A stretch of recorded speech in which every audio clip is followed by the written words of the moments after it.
Hello, ako po si Madam P at ito yung ating reading for the sign of Gemini. Take only what resonates. By the way, if you want to book a personal reading, eto ha, magiging transparent lang ako kasi marami na pong nai-scam. Itong si Jedeline Pova at si Christopher Onde, which is mga scammer ko po yan, poser, nagpapakilalang ako. Ito yung mga number na ginagamit nila, hindi po ako yan. Okay? So, ito lang yung aming ginagamit. Business number. Ayan. Ito rin yung gamit ko dito sa aming restaurant. So, dito lang po kayo makikipag-transact sa number na ito. And, ito, vercophilippines@gmail.com. Diyan kayo pwede mag-inquire. Madam P. Yan yung aming Facebook page. And at the same time, yung aming TikTok, Unipri, UNIPRI, Madam Unicorn P, Instagram. Ayan, again, kasi sinasabi ko to dahil marami na po silang nai-scam na follower ko. Hindi po ako para mag-message, ako at ang aking mga admins, hindi po kami para mag-message sa aming mga, sa aming mga followers. Hindi po kami ganon. So, ano po kami, kung hinihintay po namin or hinahayaan namin na yung followers ang mismo mag-message kung gusto magpa-personal reading. And yun yung ginagawa nila. Marami silang gamit na account ha, pero nagpapakilala silang ako, profile pic ko ang gamit. Mga post ko, pinopost din nila para mas kapani-paniwalang ako yon. Pero hindi po ako yon. So, maging vigilant po tayo. Marami na po silang nauuto. So, let's start po. What do we have here for the sign of Gemini? If you want to donate sa ating channel to help our channel grow, feel free to do so. Dun lang po sa number na sinabi ko. Okay, you do have here the Six of Wands. Pagpasensyahan mo na pala yung ingay sa paligid ha.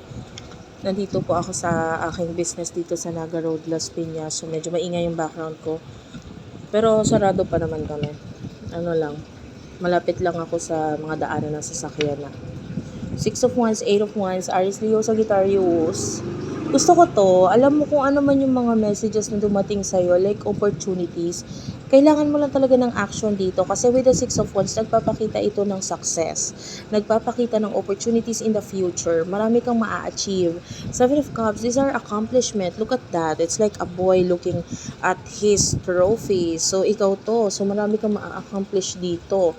Kailangan mo lang, of course, ng action. Kasi Wands is about taking actions. So, hindi yan mapupunta sa'yo kung hindi ka magtitake ng action dyan. Hindi pwedeng isip lang ng isip.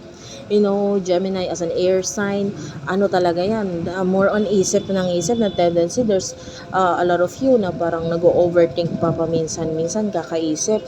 Tapos, ang nakakatawa pa nito kasi air sign, they are like having wings eh. So, palipad-lipad. Kumbaga, iisip ka ng ganito, mamaya iba na naman na nasa isip mo, pabago-bago yung nasa isip mo ngayon dito.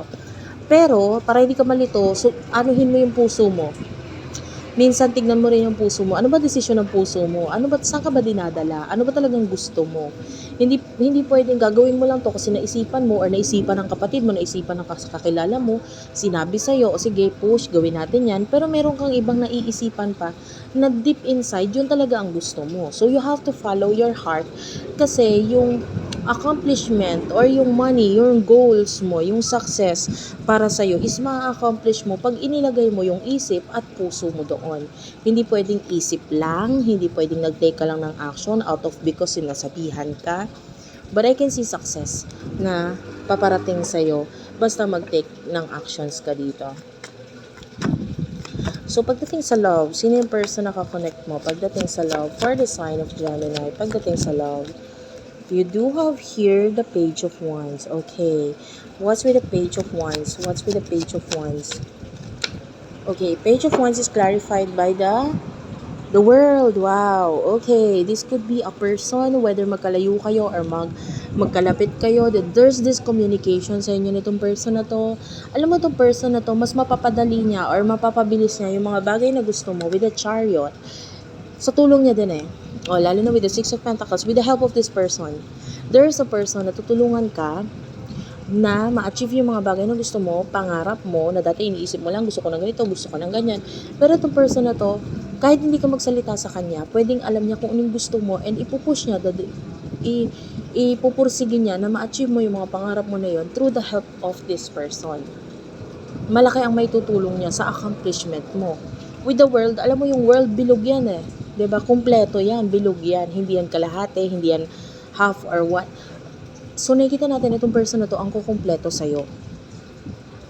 Maybe you do have the actions, you do have the mind, nasa iyo ang utak, nasa iyo ang pag-take ng actions, pero itong person na to, pwedeng siya nasa kanya yung tulong para yung nasa isip mo ay may sakatuparan mo or malagyan mo ng actions. Okay? So, maganda ang energy nitong connection ninyo ng person na to. So, emotions. Tell me about the emotions. For the sign of Gemini, please. Spirit guides, angel guides. For the sign of Gemini, you do have here the Magician. This is Major Arcana. Kasama ng the World, the Queen of Wands, and the Four of Swords. Wait lang guys ha. Okay. Pinatay ko lang yung fan kasi nililipad yung mga cards. Ano yung emotions ng person na to towards you? Spirit guides, angel guides, please tell me. What do we have here for the sign of Gemini? For the sign of Gemini. Ang ganda ng partnership na ito ha. You do have here the Seven of Wands. Yan, no? Hindi lang, alam mo, as you can see, dito ang daming wands dito sa card reading mo. It means, ang dami talagang actions. Ang daming actions na magaganap sa inyong dalawa. And you do have here the Emperor. Ayan, pagpasensya mo na, limited lang yung kayang ma-accommodate na picture dito sa wala kasi akong stand eh. So, yung stand ko maliit lang siya tapos nakapatong lang sa table. Anyway, i-discuss or i-read ko na lang sa inyo. Emotions mo towards this person. With the Four of Swords, nandun yung care mo sa kanya, pagpapahalaga, pagmamahal.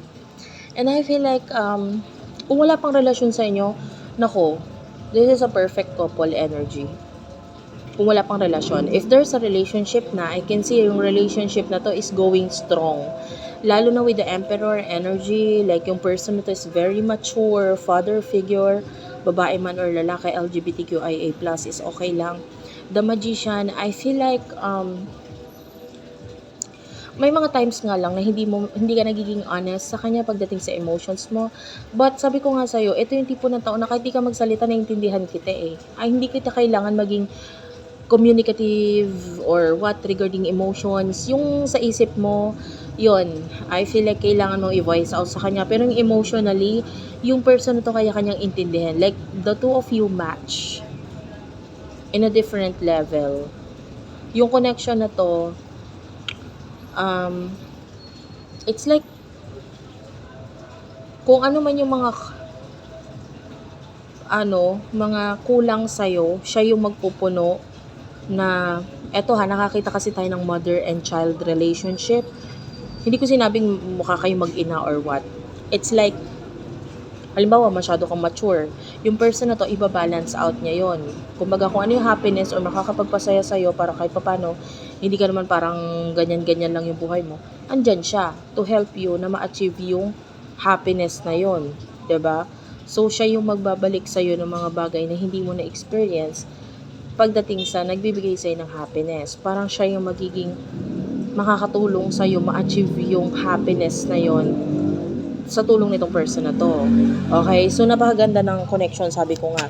So, what will happen in the future for the both of you? For the both of you, spirit guides, angel guides, you do have the Lovers. So, this is Gemini energy. I really do love this energy. Connection niya, relationship. Connection, relationship, Seven of Pentacles, Taurus, Virgo, Capricorn energy. Ayan, oh. So, i-move ko na lang to. Ayan. Kung makikita mo, there's a man like looking at all those coins, looking at those fruits. So, may mga bagay na magbubunga sa'yo sa tulong nitong person na to. Sabi ko nga, kanina pa yan, first pa lang ng reading, talagang nakita na natin na ito yung person na to, yung makakatulong. Unfortunately, with the Four of Pentacles, itong person na to may sakim. Sakim in a way na pwedeng ayaw kitang i-share sa iba. If you are going to be mine, akin ka lang. No? Parang ganon. And there are times na parang ang connection ninyo unfair. because of course, yun nga, masyado nga siyang sakim. Kasi may mga times na ikaw, hinahayaan mo siya sa mga bagay na gusto niya, bakit ako hindi pwede, ganito, ganyan. Kasi yun lang yung negative dito, no? But anyway, wala naman kasing perfect couple. Wala naman kasing perfect person. Walang perfect relationship. Normal yon. Nasa sayo na yun. If you can accept yung ganitong klaseng pagkatao nitong person na to. I don't see this person as possessive. Pero, unfortunately, pwede siya maging dahilan ng problem sa relationship ninyo. Yun nga, kung hindi mo kayang i-accept yung ganun. And at the same time, kasi nga, you do have here the Eight of Pentacles, but take note, itong person na to, gagawin niya yun, or magiging sakim siya, pero at the same time, lahat ng kailangan mo, or lahat ng kaya niyang ibigay sa'yo, ibibigay niya yan. I just want your loyalty. I just want you, pag akin ka. That's the energy na nakukuha natin sa person na to. Pero hindi kanya pababayaan, maybe financially, hindi kanya pahihirapan or what, hindi kanya pababayaan. But all I can say is that, sabi ko nga, walang perfect relationship, walang perfect person. Ito yung kahinaan ng person na to, hindi siya marunong mag-share. And of course, hindi ka naman bagay. Naiintindihan natin yon. Kaya nga, ang ano na lang dito is kung kaya mo bang tanggapin yung personality ng person na to. Kasi hindi lang ikaw, kumbaga hindi lang sa'yo, kung mapunta man siya sa ibang relationship, ganyan na talaga siya. Ganyan na talaga siya. So, ikaw ang bahala dyan. This is just a reading, of course. Ikaw pa rin na magde-decide if you're going to stay or continue yung partnership or relationship with this person. Nasa sa'yo yan. But sabi ko nga, pwedeng siya yung taong kukumpleto sa'yo. Again, thank you for watching. Ito is commerce namin. Be Mindful. Jedeline Boba, Christopher Onde. Yan yung kanilang Cash G. Ito yung sa amin. Ito yung legit. Ito yung tunay. Yan, yung may 3 6, 4 na 7. 96 yung dulo. Ito yung pinaka-ginagamit namin. Kahit sa business, ito yung business number namin. And virgophilippines@gmail.com. Libra Philippines, sorry.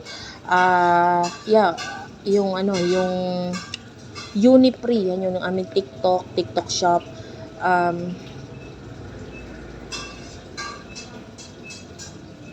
Ano pa ba? Madam P, yan yung aming Facebook page, at saka Madam Unicorn P, yan yung aming Instagram. So, dyan ka pwede mag-inquire ng personal reading.